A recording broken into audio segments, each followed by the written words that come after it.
ये मैंने आपको हिस्टोरिकल फैक्ट बताया है कि रिव्यू कमेटी बनाई गई थी जब वो प्रधानमंत्री बने थे। संविधान में संशोधन होते रहे हैं और अभी आप देख रहे हैं कि इसको लेकर के बहुत विवाद चल रहा है कि अभी जो है एक कॉन्स्टिट्यूशनल पोजीशन पे बैठे हुए व्यक्ति ने जो है स्टेटमेंट दिया। उसके बाद जो है ये बहस हो गई कि सॉवरेन क्या है, पार्लियामेंट सॉवरेन है कि कॉन्स्टिट्यूशन सॉवरेन है।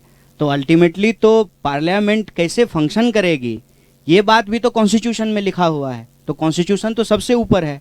संविधान में भी अगर आपको कोई रिव्यू करना है, उसमें कोई संशोधन करना है, और संविधान के कई संशोधन हुए हैं, उसकी बात भी तो संविधान में ही लिखी हुई है। तो हमारा पॉइंट ये है कि जब ये कहा जाता है किसी संगठन के प्रमुख के द्वारा कि कोई इस देश में कैसे रहे, डरे कि ना डरे, तो प्रश्न ये खड़ा होता है कि वो व्यक्ति खुद किसको मानते हैं, वो व्यक्ति खुद संविधान को मानते हैं कि नहीं मानते हैं। अगर मोहन भागवत जी संविधान को मानते हैं तो फिर उनको कोई बात अलग से कहने की जरूरत तो नहीं है। संविधान में हम कैसे रहें, एक नागरिक के क्या अधिकार हैं और क्या कर्तव्य हैं, यह साफ साफ लिखा हुआ है। हमारे संविधान में ये लिखा हुआ है ना कि इस देश का नागरिक होने के चलते आप अपनी धार्मिक मान्यता और विश्वास को मानने के लिए स्वतंत्र हैं। तो साफ साफ लिखा हुआ है, तो अलग से ये बात कहने की जरूरत क्यों पड़ रही है। अब प्रश्न उठता है कि वो संविधान मानते हैं कि नहीं मानते हैं। अगर नहीं मानते हैं तो फिर उनकी सरकार जो है बीजेपी की, उसको इमीडिएटली बाहर हो जाना चाहिए, क्योंकि वो सरकार तो संविधान के तहत बनी है, चुनाव के तहत बनी है, लोगों ने वोट दे करके बनाया है, और कसम भी तो संविधान का ही खाए होंगे ना।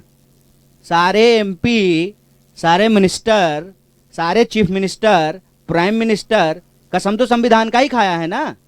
अगर नहीं मानते हैं तो फिर संविधान का कसम क्यों खा रहे हैं। तो ये अंतर विरोधी बात है, हम ये कह रहे हैं।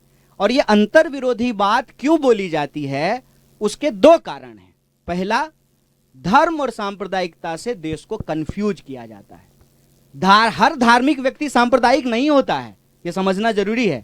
जैसे हर दूध से जो है ना दही नहीं बनती है, रसगुल्ला भी बनता है। तो आप जो है हर दूध को दही कहना शुरू कर दें, मतलब हम ये कह रहे हैं कि आरएसएस के बनने से पहले धर्म था ना, और आरएसएस के बनने के बाद भी धर्म रहेगा। तो आरएसएस के बाद पास सांप्रदायिकता की ठेकेदारी हो सकती है, धर्म की ठेकेदारी नहीं है। पॉइंट 1। पॉइंट 2 कि इस बात से कंफ्यूज मत होइए कि इस तरह की चर्चाएं शुरू क्यों की जाती है। अब ये बोलने की कोई जरूरत तो नहीं थी, इसलिए की जाती है कि ये अंग्रेजों का टैक्टिस है। मैं बार बार कहता हूं, फूट डालो, राज करो, इंसान को आपस में लड़ाओ, उसके मुद्दे भटकाओ। भारत जोड़ो यात्रा का ये लक्ष्य है कि ना हम संविधान को किसी भी तरीके से बर्बाद होने देंगे, संविधान को हम बचाएंगे, प्रोटेक्ट करेंगे। और संविधान में लोगों के ही अधिकारों की बात है, तो उनके जो मुद्दे हैं, रोजी रोटी, कपड़ा, मकान, शिक्षा, स्वास्थ्य, सड़क, बिजली, पानी, उसको प्रमुखता से उठाएंगे